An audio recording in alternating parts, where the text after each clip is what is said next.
1 मार्च 2023 पिपलाश शिव महापुराण कथा के दूसरे दिन की कथा पूर्ण हो चुकी है।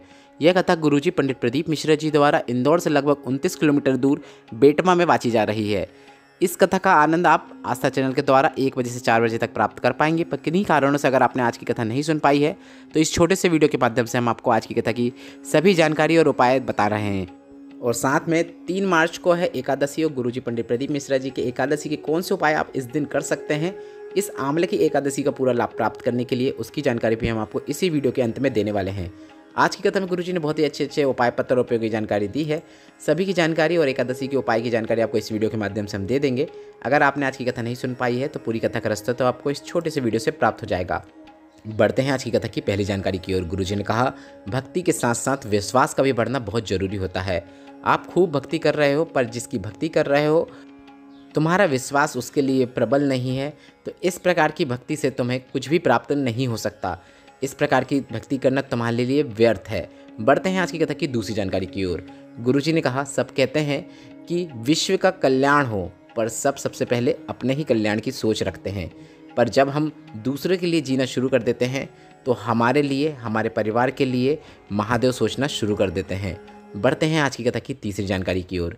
रेखा जी इंदौर से पत्र लेकर आई जिसमें उन्होंने लिखा, हम इंदौर की कथा पंडाल में सुनने आए थे। उस समय मेरी बहन की बहू को भी हमने साथ में लाए थे जिसे संतान नहीं थी और उसे पूरे विश्वास के साथ कथा सुनने को कहा।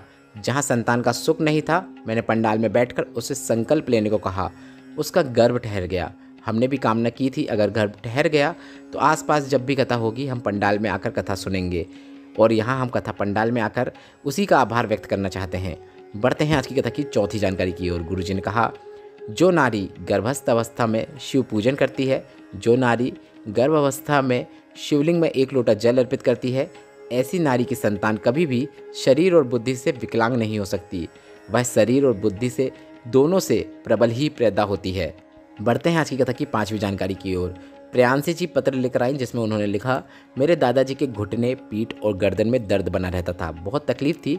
इंदौर के सभी डॉक्टरों को दिखा दिया, सबकी दवाई करा ली, एक्सरे करा लिया पर समस्या का समाधान नहीं मिल रहा था। टीवी में आपकी कथा सुनना प्रारंभ किया। श्री शिवाय नमस्तुभ्यम मंत्र का जाप करना शुरू किया। शिवालय में जाकर शिवलिंग पर जल चढ़ाते, बेलपत्र चढ़ाते और उस जल और बेलपत्र का आचमन दादाजी को कराया और मेरे दादाजी अब पूरी तरीके से स्वस्थ हो गए हैं। उन्हें अब दवाई खाने की भी ज़रूरत नहीं है। उसी का आभार व्यक्त करने में कथा पंडाल में आई हूँ। बढ़ते हैं आज की कथा की 6वीं जानकारी की ओर। गुरुजी ने बताया, एक पीपल के वृक्ष में 52,000 ब्राह्मणों का निवास होता है। शिव महापुराण की कथा कहती है, कभी आपको मौका मिले अगर आपके घर में आसपास या दीवार में या फिर आंगन में पीपल का छोटा सा पौधा लग गया है तो उसे आपको ऐसे ही निकाल कर नहीं फेंक देना है, बल्कि आपको उसको निकाल कर दूर कहीं ले जाकर ज़मीन में लगाना चाहिए। ऐसी ज़मीन में लगाना चाहिए जहाँ से उसको पानी प्राप्त हो सके और वह जब बड़ा हो जाए तो उसकी किसी को छांव प्राप्त हो सके। इस प्रकार से पीपल के पौधे को लगाने वाले के 52,000 ब्राह्मण को भोजन कराने का फल प्राप्त हो जाता है। बढ़ते हैं आज की कथा की 7वीं जानकारी की ओर। गुरुजी ने कहा कि कई लोगों को लगता होगा कि गुरुजी शिवलिंग पर क्या क्या चढ़ाने को बोलते हैं। कभी पीपल के पत्ते, कभी बेलपत्र, कभी कुछ। ऐसे में कई लोग सोचते होंगे कि गुरुजी पता नहीं कैसे कैसे टोटके बताते हैं। तो इस पर गुरुजी ने कहा, आप गीता प्रेस की शिव महापुराण कथा लाकर पढ़ें, लिंग पुराण पढ़ें, स्कंद पुराण पढ़ें, वराह पुराण पढ़ें, मत्स्य पुराण पढ़ें, नर्मदा पुराण पढ़ें।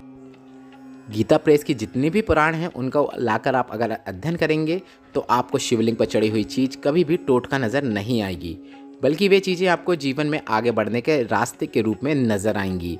बढ़ते हैं आज की कथा की 8वीं जानकारी की ओर। सुनील जी पत्र लेकर आए जिसमें उन्होंने लिखा, मुझे मुंह में एक चोट लग गई थी। चोट लगने के बाद मुंह में एक छाला भी हो गया जिसमें डॉक्टरों ने कैंसर बताया, जिसकी जांच मुंबई के लिए भी गई। इसके बाद मेरा कीमो शुरू हो गया पर मुझे कहीं से भी कुछ आराम नहीं मिल रहा था। कुछ भी रास्ता समझ में नहीं आ रहा था। फिर हमने आपकी कथा शिव महापुराण कथा सुनना शुरू किया। आपके बताए अनुसार रुद्राक्ष के जल वाला उपाय करने का मन हुआ तो हमने शोहर कुबरेश्वर धाम में जाकर मेरी रिपोर्ट दिखाकर वहाँ से रुद्राक्ष लेकर आ गए और उस रुद्राक्ष का जल आचमन करना शुरू किया, जल को पीना शुरू किया। इसके बाद कई दिनों तक ऐसा ही चलता रहा। फिर 1 साल से मैं जिस समस्या से परेशान था वह समस्या मेरी दूर हो गई और मेरा कीमो भी बंद हो गया। अब मुझे कोई भी परेशानी नहीं है। उसी का आभार व्यक्त करने में कथा पंडाल में आया हूँ। बढ़ते हैं आज की कथा की 9वीं जानकारी की ओर। पूजा जी पत्र लेकर आई जिसमें उन्होंने लिखा, 1 लोटा जल का क्या महत्व होता है, क्या बखान करूँ।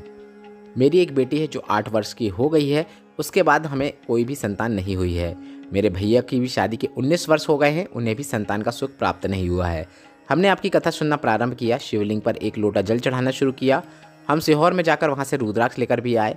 रोज़ हम शिवलिंग पर जल चढ़ाते, रुद्राक्ष के जल का भी आचमन करते और बाबा की कृपा हम पर ऐसे हुई कि मेरे घर में और मेरे भाई के घर में, दोनों के घर पर एक एक पुत्र की प्राप्ति हुई है। उसी का आभार व्यक्त करने हम कथा पंडाल में आए हैं।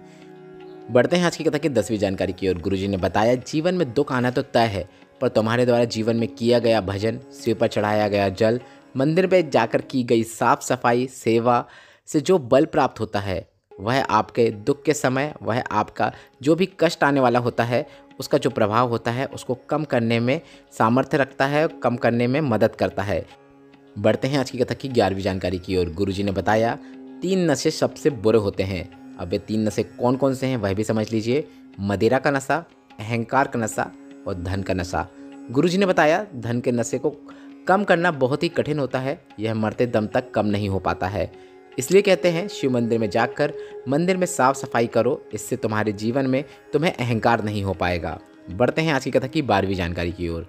गुरुजी ने कहा, भगवान कहते हैं कि निंदा, अपशब्द, गालियाँ देने के लिए दुनिया में बहुत सारी चीज़ें हैं, पर आपको जो जिह्वा मिली है उसका आपको उपयोग भगवान के भजन में करना है। इस जिह्वा का आपको हमेशा सदुपयोग ही करना चाहिए। बढ़ते हैं आज की कथा की 13वीं जानकारी की ओर। सुधा बहन जी पत्र लेकर आई, जिसमें उन्होंने लिखा, महादेव को दिल से पूजा जाता है, दिन से नहीं। मेरी बेटी को कई वर्ष हो गए थे पर उसे संतान का सुख नहीं था। डॉक्टरों को दिखाया तो डॉक्टर ने बताया कि गर्भाशय में 4 इंच की गांठ हो गई है, जिसका जब तक ऑपरेशन नहीं होगा तब तक संतान का सुख नहीं है। मेरी बेटी ने आपकी कथा पंडाल में बैठकर सुनी और पंडाल में बैठकर आपने उसे सफ़ेद आंकड़े की जड़ वाला जो उपाय बताया, उसने वह सफ़ेद जड़ की आंकड़े वाला उपाय तुमरुका जी का नाम लेते हुए किया। शिवलिंग पर रोज जल चढ़ाना प्रारंभ किया और उस जल का आचमन भी करने लगी। बेलपत्र भी चढ़ाती और बेलपत्र का भी आचमन करना शुरू कर दिया। और जहां डॉक्टरों ने कहा था कि ऑपरेशन के बिना गर्भ नहीं ठहर सकता, वहीं मेरी बेटी की गठान भी गल चुकी है और उसे संतान की प्राप्ति हुई है। उसी का आभार व्यक्त करने हम कथा पंडाल में आए हैं। बढ़ते हैं आज की कथा की 14वीं जानकारी की ओर। गुरुजी पंडित प्रदीप मिश्रा जी की अगली कथा 14 से 20 मार्च 2023 तक गाजियाबाद में होने वाली है। अब इस कथा का एड्रेस की सूचना अभी हमें प्राप्त नहीं हुई है। इस कथा के एड्रेस की सूचना जैसे ही हमें प्राप्त होती है, उसकी जानकारी हम आपको वीडियो के माध्यम से इसी चैनल में दे देंगे। बढ़ते हैं आज की कथा की 15वीं जानकारी की ओर। एकादशी जो कि 3 मार्च 2023 को है, इस आमलिका एकादशी का पूरा लाभ प्राप्त करने के लिए आपको एक विशेष उपाय करना है। आपको एकादशी के दिन आप जो भी उपाय करें या जो भी व्रत कर रहे हैं, इसको करने से पहले आपको एक बात का विशेष ध्यान रखना है। आपको इस दिन कोई भी वृक्ष की पत्ती, डाली या फूल कुछ भी नहीं तोड़ना है। इनमें से आपको कोई भी वृक्ष की, जो भी आपके घर के नज़दीक है, घर में कोई पौधा है, उसकी भी आपको डाली या पत्ती नहीं तोड़ना है। एकादशी का दिन का पूजन का जो फल होता है, अगर आप कोई डाली या पत्ती तोड़ देते हैं तो वह आपको प्राप्त नहीं होता है। अब वीडियो में आगे बढ़ते हैं और हम आपको एकादशी के दिन करने वाले रोग मुक्ति और धन प्राप्ति के 2 विशेष उपाय बता रहे हैं।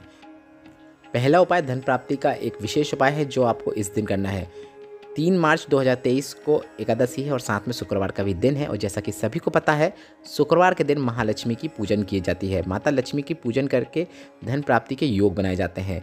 ऐसे में अगर आप शिवलिंग में कमल पुष्प वाला जल अर्पित कर देते हैं, अगर कमल पुष्प आपको नहीं मिल पाता है तो कमल गट्टे वाला जल अगर आप शिवलिंग पर अर्पित कर देते हैं, तो ऐसे में महादेव के साथ साथ महालक्ष्मी की भी आपको विशेष कृपा प्राप्त होती है और आपके घर में धन संपदा के नए योग बनने लगते हैं। जिसके पास नौकरी नहीं है उसे नौकरी की प्राप्ति होती है। व्यवसाय नीचे जा रहा हो तो वह भी ऊपर उठने लगता है, जिससे आपके घर में धन संपदा की वृद्धि देखने को मिलती है। कर्जा भी चुकना तय है। अब दूसरा उपाय जो है वह रोग मुक्ति का उपाय है।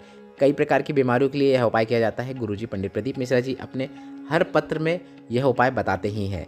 तो आप यह उपाय वैसे तो रोज कर सकते हैं, पर इस एकादशी का पूरा लाभ प्राप्त करने के लिए इस उपाय को आप इस एकादशी के दिन जरूर कीजिएगा। कुंद के ईश्वर महादेव का नाम लेकर यह उपाय किया जाता है। इस उपाय को करने के लिए आपको एक कलश में जल भर लेना है और इसके अंदर आपको एक रुद्राक्ष को डुबोकर निकाल लेना है। रुद्राक्ष आप 10 से 15 मिनट या आधा घंटे तक भी उसके अंदर डूबे रहने देंगे, उसके बाद भी निकाल लेंगे तो भी चलेगा। रुद्राक्ष जल कलश के अंदर डुबोने के बाद रुद्राक्ष को निकालकर अपने पास सही जगह पर संभाल कर रख लें, जहाँ पर भी आप रखते हैं। इसके बाद इस जल कलश को लेकर आपको शिवालय में पहुँच जाना है और शिवालय में पहुँचने के बाद आपको कुंदकेश्वर महादेव का नाम लेते हुए श्री शिवाय नमस्तुभ्यम मंत्र का जाप करते हुए पूरा जल शिवलिंग के ऊपर अर्पित कर देना है। जल अर्पित करने के बाद जलाधारी से नीचे गिर रहे जल का थोड़ा सा भाग प्राप्त करके उस जल का आचमन भी आपको कुंदकेश्वर महादेव का नाम लेते हुए करना है। छोटी से बड़ी कई प्रकार की बीमारियों में आराम देखने को मिलता है। गुरुजी यह उपाय सभी से करने को कहते हैं, आप भी जरूर कीजिएगा।